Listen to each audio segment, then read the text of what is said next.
bem com vocês? Espero que sim, eu estou bem. Estamos aqui para mais uma videoaula, que no caso será aula de História e direcionada para os alunos do 7º ano. E assim como nas aulas anteriores, sugiro que vocês peguem um caderno, peguem um livro, porque nós vamos precisar. Então bora lá começar a aula, mas antes disso, roda a vinheta. Anote o número. Capítulo 5, Sociedades Nativo-Americanas. Então, galera, vamos recapitular. Na nossa aula anterior, nosso objetivo foi dar início ao capítulo 5, certo? Claro, a partir disso a gente consegue ter em mente, né, é óbvio, que a gente conseguiu finalizar o capítulo 4, que falava sobre a formação dos estados modernos, tá? Então, nessa nossa última aula, né, na aula anterior, no caso, a gente deu início ao capítulo 5, né, e claro, nossa videoaula foi a nossa primeira aula sobre o capítulo 5. Então a gente procurou entender, né, contextualizar historicamente, entender algumas características principais sobre os povos nativos americanos, e a gente já começou, né, a estudar de forma específica e objetiva um desses povos nativos americanos. Então a gente estudou os povos maias, tá? Hoje a gente vai continuar dando continuidade, né, sendo redundante, ao estudo dos povos nativos americanos, e hoje a gente vai falar de forma mais específica sobre os astecas e os incas, tá? Então bora lá. Os povos astecas, galera, o que é que a gente pode falar em relação aos astecas? A gente sabe que foram, né, outro povo que habitou ali a Mesoamérica. Claro, a gente já sabe que onde hoje, né, atualmente, é onde fica o território mexicano, tá? Onde fica o México.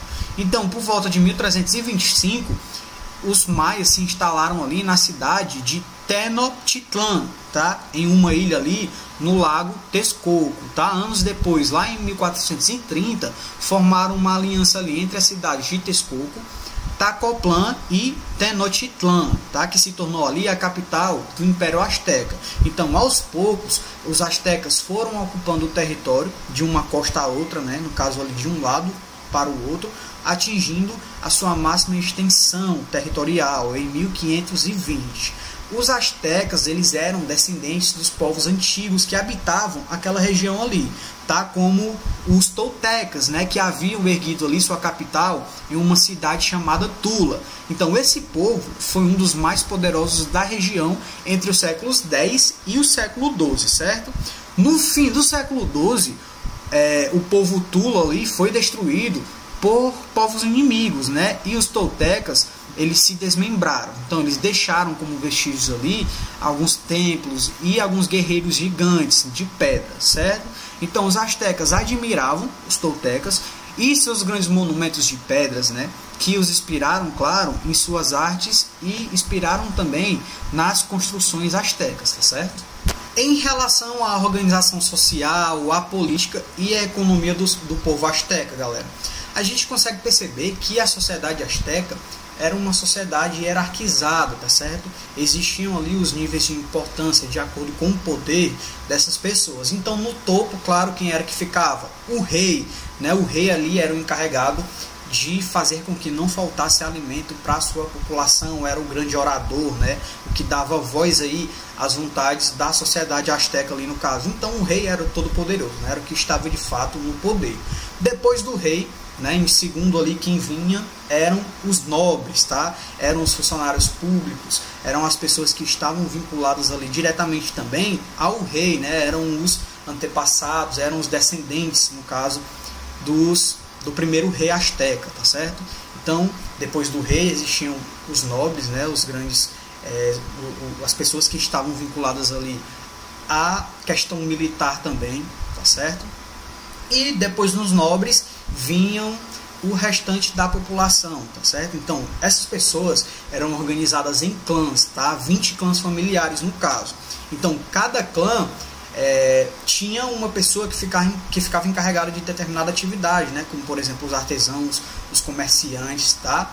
Então, esses comerciantes ficavam encarregados, inclusive, de abastecer as cidades ali. Eles tinham uma determinada importância, né? Abasteciam as cidades aí na perspectiva alimentar, né? Não deixavam que faltasse alimento ali nas cidades astecas. Então a gente tinha o rei, a gente tinha os nobres e a gente tinha os clãs familiares, certo? Então, galera, os astecas, sem dúvida nenhuma, conseguiram estruturar aí um grande império, tá? E os e as áreas, né, que eram capturadas por eles, né, as áreas que eram dominadas por eles, precisavam pagar tributos, né, precisavam sim pagar impostos, certo? E além disso, as pessoas que estavam inseridas aí nessas áreas dominadas, elas eram capturadas e elas serviam aí em rituais de sacrifício, inclusive, né, para os deuses astecas, tá? Em relação à língua falada pelos astecas, eles falavam o náhuatl, certo? Que tinha ali um sistema de escrita ideográfica, certo? Que seria, né, escrita ideográfica aí, eram ideias representadas ali na forma de pinturas ou de escrita, tá? Então, esse sistema de escrita asteca era muito complexo, tá? Então, a escrita era ensinada em escolas destinadas aos filhos dos nobres, claro, tá? Principalmente. Então, desde 2003, o náhuatl, no caso, é uma das línguas nacionais no México, com mais de 1 milhão de falantes na atualidade. Então, os astecas, eles produziam vários códices, né, vários códigos, certo? E neles a gente pode identificar palavras que passaram a fazer parte do vocabulário usado em diferentes idiomas, como tomate, chocolate e cacau, tá certo? Gente, e em relação aos povos incas, o que é que a gente pode falar? Eles viveram na América do Sul, na região ali da Cordilheira dos Andes, certo? Onde atualmente estão os territórios ali do Equador, do Peru, do Chile, da Colômbia, da Bolívia e da Argentina, certo?